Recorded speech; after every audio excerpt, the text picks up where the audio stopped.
beautiful Utah County. We're going to be here for a couple hours. Get comfortable. Bring the best libs that Utah has to offer. And I can tell you I'm super blessed. I have the best wife in the world. We have an amazing life. Building a family is the coolest thing ever. And my prayer for all of you is that you one day can do that. That's so cute. It's honestly the most joyful thing. And I've had some pretty amazing experiences. I've been very, very blessed. Very lucky, you could say, but very blessed is the word I would use.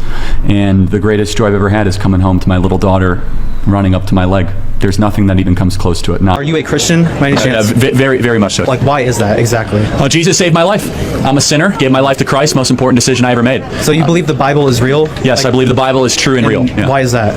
Well, I could give you the technical answer. There's never been an archaeological discovery that has contradicted the truth of the Bible. And then, of course, the wisdom. There's not a truth of the Bible that if you apply to your life does not improve dramatically. And then finally, we have the most accurate and transparent, historically robust account that one can have of the most important figure ever to live in the history of the world, Jesus of Nazareth. And the resurrection is the pinpoint of my belief that Jesus did rise from the grave so that we may live. If Genesis 1:1 and the resurrection is true, anything in the Bible is possible. You're looking at the greatest miracle.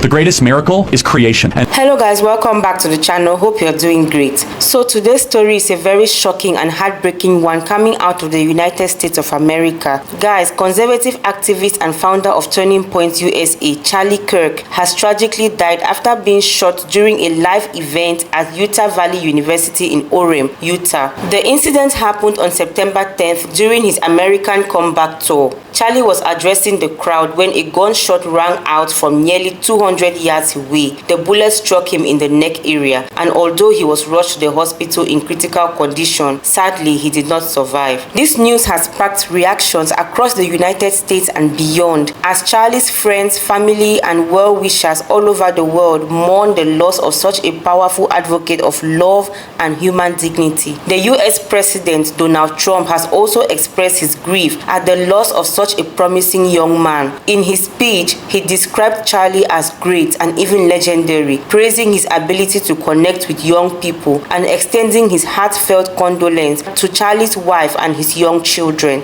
To my great fellow Americans, I am filled with grief and anger at the heinous assassination of Charlie Kirk on a college campus in Utah. Charlie inspired millions, and tonight all who knew him and loved him are united in shock and horror. Charlie was a patriot who devoted his life to the cause of open debate and the country that he loved so much, the United States of America. He fought for liberty, democracy, justice, and the American people. He's a martyr for truth and freedom, and there's never been anyone who was so respected by youth. Charlie was also a man of deep, deep faith, and we take comfort in the knowledge that he is now at peace with God in heaven. Our prayers are with his wife, Erica, the two young, beloved children, and his entire family, who he loved more than anything in the world. We ask God to watch over them in this terrible hour of heartache and pain. This is a dark moment for America. Charlie Kirk traveled the nation, joyfully engaging with everyone interested in good faith debate. His mission was to bring young people into the political process, which he did better than anybody ever, to share his love of country and to spread the simple words of common sense. On campuses nationwide, he championed his ideas with courage, logic, humor, and grace. It's a long past time for all Americans and the media to confront the fact that violence and murder are the tragic consequence of demonizing those with whom you disagree day after day, year after year, in the most hateful and despicable way possible. For years, those on the radical left have compared wonderful Americans like Charlie to Nazis and the world's worst mass murderers and criminals.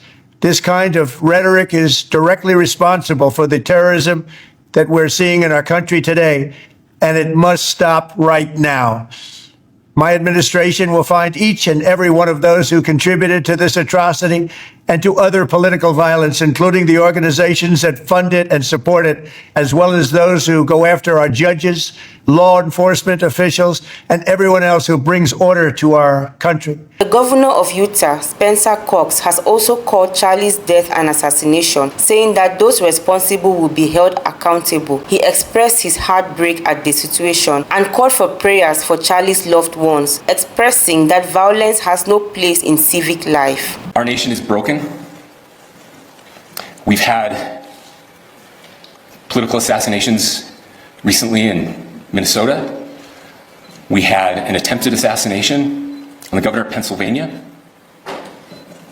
And we had an attempted assassination on a presidential candidate and former president of the United States, and now current president of the United States.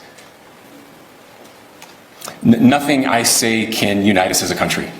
Nothing I can say right now can fix what is broken. Nothing I can say can bring back Charlie Kirk. Our hearts are broken. We mourn with his wife, his children, his family, his friends. We mourn as a nation. If anyone in the sound of my voice celebrated even a little bit at the news of this shooting, I would beg you to look in the mirror and to see if you can find a better angel in there somewhere. I don't care what his politics are. I care that he was an American. We desperately need our country. We desperately need leaders in our country. But more than the leaders, we just need every single person in this country to think about where we are and where we want to be. To ask ourselves, is this it? Is this what 250 years has wrought on us? I pray that that's not the case. I pray that those who hated what Charlie Kirk stood for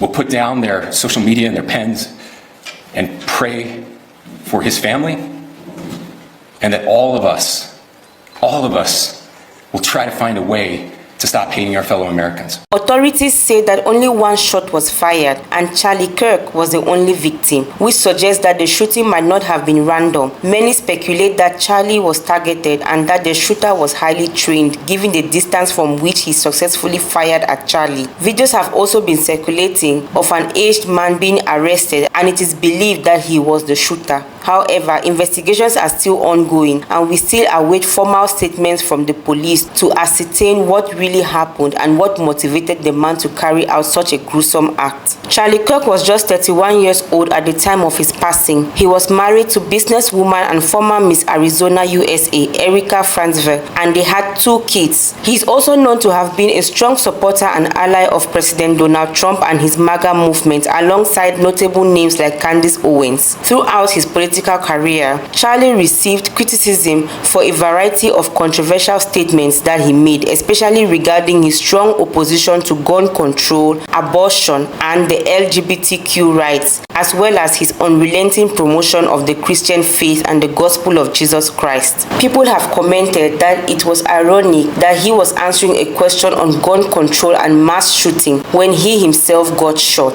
This tragedy has also reignited conversations about politically motivated violence in America and the urgent need for unity, no matter the political divide. This particular situation is sad on every level, and our thoughts and prayers are with Charlie's family, friends, and everyone affected by this heartbreaking loss. So guys, what do you think about this whole situation? Do you feel like public figures should have more security present at live events like this one, or should such events be banned altogether to avoid such incidents? There are unfortunately some people who are celebrating the loss of this promising young man. Are you one of such people? If yes, kindly share with us why you feel like this man's passing should be celebrated. We would like to read your thoughts in the comment section about this whole incident, and as always, do not forget to like, share, and subscribe if you have not yet done so. We look forward to seeing you in the next video. Stay safe. Bye.